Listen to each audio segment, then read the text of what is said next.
एक बार परमेश्वर ने समय काल को पृथ्वी लोक भेजा कि जाओ समय काल, आप पृथ्वी लोक जाओ, वहां पर मेरे भक्त के साथ एक घटना घटने वाली है। समय आने पर आप उसे उचित मार्ग दिखाना। समय काल यह सुनकर पृथ्वी लोक पहुंचा।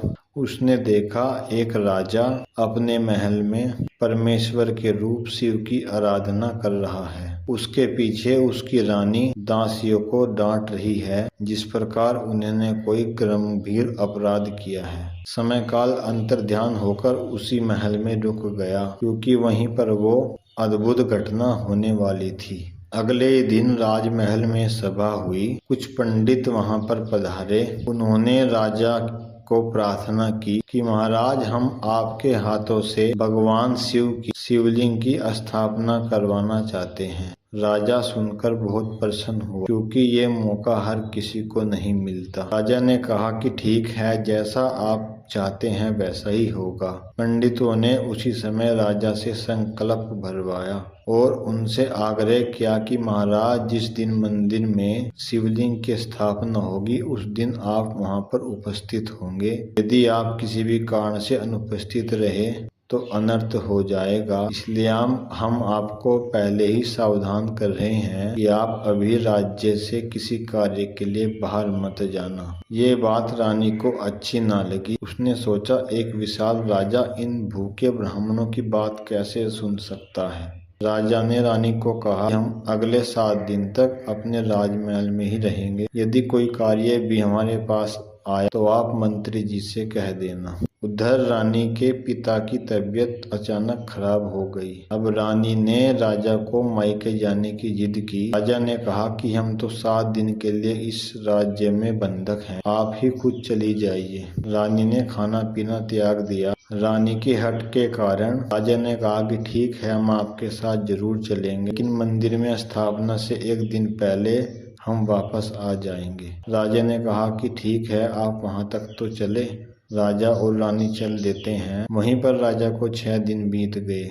जब राजा राजमहल के लिए वापस चलने लगे तो रानी ने कहा कि हमारे पिताजी अस्वस्थ हैं, अभी आप मत जाइए। राजा ने कहा कि आप समझ नहीं रहे हो, हमने संकल्प भरा है कि यदि हम समय पर ना पहुंचे तो अनर्थ हो जाएगा। रानी ने कहा कि कोई अनर्थ नहीं होता, आप तो विशाल और महान राजा है, आपसे तो सब डरते हैं। राजा ने कहा कि भक्ति और भगवान के बीच एक विश्वास का रिश्ता होता है। यदि मैं उनके विश्वास पर खरा ना उतरा तो मेरा उनका भक्त होने का क्या लाभ। मेरे जीवन पर धिक्कार है। लेकिन रानी ने राजा की एक न चलन दी और उन्हें वहीं पर एक रात के लिए रोक लिया। अब वो घड़ी थी, वो बीत गई। पंडितों ने उस घड़ी में राजा को ना पाकर शिवलिंग की बिना स्थापना किए ही मंदिर के द्वार बंद कर दिए। उधर राजा रानी महल के लिए निकले। रास्ते में उन्हें 2 सांप का जोड़ा मिला। राजा ने सारथी को कहा कि रथ रोको, ये सांप अन्यथा मर जाएंगे। रानी ने कहा, मेरा रथ किसी भी जानवर के लिए नहीं रुकेगा। सारथी रथ चलाओ। जैसे ही रथ आगे बढ़ा, दोनों सांप पहिए के नीचे आकर मर गए। राजा को देखकर बहुत दुख हुआ और उसी समय राजा बेहोश होकर रथ में गिर पड़े। रानी यह देखकर अचंभित हो गई और राजा को महल में ले गई। महल में ले जाकर रानी ने राजा को वैद्य को दिखाया। वैद्य ने सभी उपचार करने के बाद रानी को बताया कि हमने सभी उपचार कर लिए हैं, लेकिन किसी भी दवा का कोई आराम नहीं आ रहा, इसलिए अब इसका जीवन ईश्वर भरोसे है। रात में रानी सो रही थी। रानी को एक सपना आया कि उसके बालक को एक सांप ने डसा है। जैसे ही रानी बिस्तर से उठे, उसने देखा कि उसके बालक के पास एक सर्प बैठा है। उसने सैनिकों को आवाज दी। जैसे ही आवाज दी, तुरंत सांप ने उसके बालक को डस लिया। रानी ने उसी समय वैद्य को बुलाया। वैद्य ने कहा कि मैंने सारा जहर तो निकाल दिया है, लेकिन अब इस बालक की टांगे काम नहीं कर पाएंगी। रानी सुनकर बड़ी ही अचंभित हो गई। रानी को कभी भी ईश्वर की शक्ति पर विश्वास नहीं था। वो हमेशा झाड़ फूक, जादू टोना पर विश्वास करती थी। उसने अपने राज्य से एक तांत्रिक को बुलाया। तांत्रिक ने कहा, यदि आप मुझे 5 छोटी कन्या भेंट के लिए दोगे तो आपके राज्य में हमेशा खुशी और राजा और आपके पुत्र स्वस्थ हो जाएंगे। रानी ने ऐसा ही किया। अपने गुप्तचरों को 5 कन्या अपने राज्य से चोरी करवाई। मंत्री को ये बात पता लग गई। मंत्री ने ये बात नगरवासियों को बताई। नगरवासी राजमहल पर चल दिए और रानी का बहिष्कार करने लगे और अपनी पुत्री वहां से वापस ले आए और रानी को कहा कि आप इस योग्य नहीं कि अब राज्य में हमारी रानी बनकर रहो, आप यहाँ से चली जाइए। नगरवासियों ने रानी को वहाँ से निकाल दिया। रानी अपने पुत्र को लेकर चली गई, लेकिन राजा जो के तू राजमहल में ही बेहोश पड़े थे। रानी कुछ सामान के बहाने से वापस राजमहल में आई और एक संदूक में राजा को उठाकर ले गई। दूर किसी राज्य में एक गांव में रानी रहने लगी। एक गरीब झोपड़ी में रहकर अपना जीवन व्यतीत करने लगी। अब उसका एक बीमार पति और पुत्र भी था।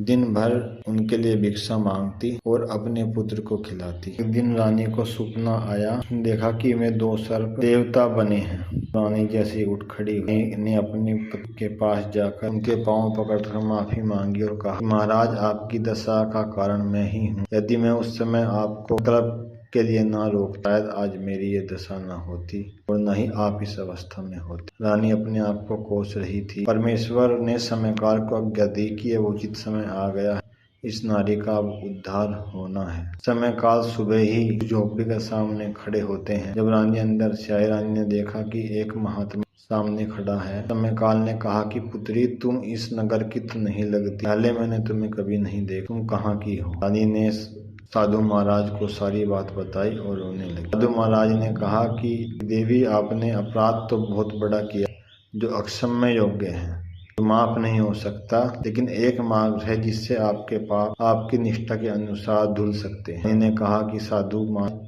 चाहे आप मेरे प्राण ले लीजिए, लेकिन मेरे पति और पुत्र को स्वस्थ कर दीजिए। साधु महाराज ने कहा कि जगह रानी आपने मंदिर की स्थापना की, उस मंदिर में एक शिवलिंग रखे हुए हैं और उसके पास एक नदी बह रही है। रानी बोली कि हाँ महाराज, अक्सर उसका जिक्र किया करते थे कि वहाँ पर मैं एक मंदिर बनवा रहा हूँ। तो आपने उस मंदिर के पीछे एक पहाड़ की चोटी है, उस शिवलिंग को सर पर रखकर अकेले ही चोटी पर जाकर महाराज के हाथों से स्थापना करवानी है और नीचे नदी में से जल ला शिवलिंग का जल अभिषेक करना है। तब तक करना है जब तक आपके पति स्वस्थ नहीं हो जाते और आपको अपने पति के हाथों से ही करवाना है। रानी ने कहा कि ठीक है महाराज, मैं कल सुबह ही उस स्थान पर जाऊंगी। रानी सुबह होते ही अपने पति को कंधे पर उठाकर अपने बालक को गोद में लेकर चल देती है। थकी हारी रानी भूखी प्यासी उस मंदिर तक पहुंची। मंदिर के दरवाजे पर देखी, चारों तरफ जाले धूल लगी है। उसने जैसे ही मंदिर के द्वार तो उसने देखा जो शिवलिंग की मूर्त है वो बहुत चमक रही है, जिस प्रकार उसका कोई रोज जल अभिषेक करता हो। रानी ये देखकर अचंभित हो। मंदिर में तो बाहर जाले लग गए हैं, लगता है कितने ही समय से मंदिर के द्वार नहीं खुले हैं, लेकिन भगवान शिव की मूर्त इस प्रकार कैसे चमक रही है जिसे इसे कोई रोज जल अभिषेक करता हो। रानी ने उस शिवलिंग को अपने पर उठाकर चल दी।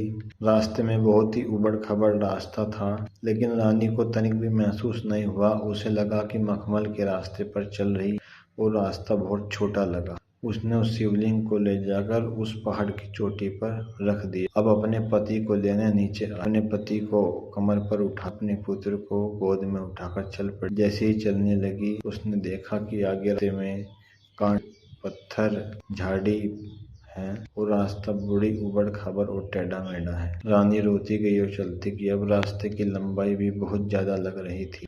भूखी प्यासी रानी राजा और अपने पुत्र को लेकर मंदिर पर की चोटी पर पहुंच गई। उसने अब नीचे आई और नीचे आकर उसने जल भरा। जल भरकर फिर वापस गई, अपने पति से भगवान शिव का जल अभिषेक करा। जैसे ही अपने पति के हाथ से जल अभिषेक, उसके पति को तुरंत होश आ गया। फिर रानी ने चमत्कार देखकर चकित में पड़ गई। भागी भागी नीचे जाती और जल भरकर लाती। जैसे ही जल भरकर जल अभिषेक करती, वैसे वैसे उसका पुत्र और पति स्वस्थ हो गए। यह देखकर रानी बड़ी प्रसन्न हुई और उसने अपने पति को सारी बात बताई। उसके पति ने कहा कि देखो रानी, ईश्वर की भक्ति में कितनी शक्ति, तुमको भी अपना ज्ञान दे दिया मुझे माध्यम बनाकर। राजा और रानी उसके पुत्र ने वहीं पर एक पत्थर का मंदिर बनाकर भगवान शिव की जलाभिषेक स्थापना। जैसे ही राजा और रानी नीचे आए तो वहां पर मंत्री आया। मंत्री ने कहा कि रानी जी, आप इस हालत में यहाँ क्यों आई? हम तो आपको रात से तलाश कर रहे हैं। रानी ने सोचा कि मुझे तो 1 वर्ष हो गया है अपने राज्य में गए हुए। मंत्री ने कहा कि आप इस प्रकार मेरी ओर क्यों देख रही हैं? रानी ने कहा कि मैं तो 1 वर्ष से अपने राज्य से बाहर हूँ। मंत्री ने कहा कि आप हमारा बना रही हैं। कल ही तो आपने राजा और रानी ने 2 पक्षों का न्याय किया है, बड़ी ही ईमानदारी से। न्याय को देखकर नगर में बहुत ही आपके प्रति श्रद्धा भाव बढ़ गया है। रानी समझ गई कि भगवान की ही माया थी, ऐसा हुआ। अब उसने नगर वासियों का मंदिर सभी के लिए, इसलिए सभी आकर भगवान शिव को जल अभिषेक करो। अब राजा रानी ने अब नगर वासियों के साथ भगवान शिव का जल अभिषेक किया और अब रोज राजा रानी और अपने पुत्र को लेकर राजमहल से नंगे पांव आते, जल अभिषेक करते, पूजा अर्चना करते और बैठकर भगवान शिव का नाम और ध्यान करते।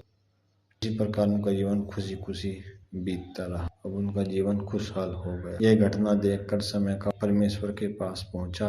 समयकाल ने परमेश्वर से कहा कि हे परमपिता परमेश्वर, इंसान को इस घटना से क्या सीखना चाहिए, क्या प्रेरणा मिलनी चाहिए? परमेश्वर बोले, है समयकाल, यदि इंसान मेरे निस्वार्थ भाव से भक्ति करता, भले ही उससे कुछ भी पाप हुआ तो मैं उसके पाप क्षमा कर उसे सत्मार्ग पर लाता हूँ। जो इंसान मेरे किसी भी रूप की आराधना कर रहा है, साधना कर रहा है, ऐसा नहीं है कि वो मेरे रूप के सामने आए, माथा टेके और चला जाए। इंसान मेरे रूप के सामने कुछ समय के लिए आंखें बंद कर मुझे याद करता है तो जो भी उसकी उचित और शुभ मांग होती है मैं अवश्य पूरी करता हूँ। इसलिए है समयकाल, इंसान को सदैव मेरा आभारी रहना चाहिए। मैंने इंसान को इंसान बनाया है, उसे अहंकारी, द्वेष, नफरत वाला नहीं बना। मैंने उसे सत्कर्म करने के लिए बना, सत्य बोलने के लिए बनाया। लेकिन आज इंसान ने इस युग में झूठ, कपट, द्वेष, निंदा, नफरत, ये सब चीजें अपने आप सीख ली हैं। इसलिए इंसान आज के इस समय में इतना दुखी है। यदि आज भी इंसान मेरे सामने नतमस्तक हो और मन में मुझे याद कर कुछ समय के लिए आंख बंद कर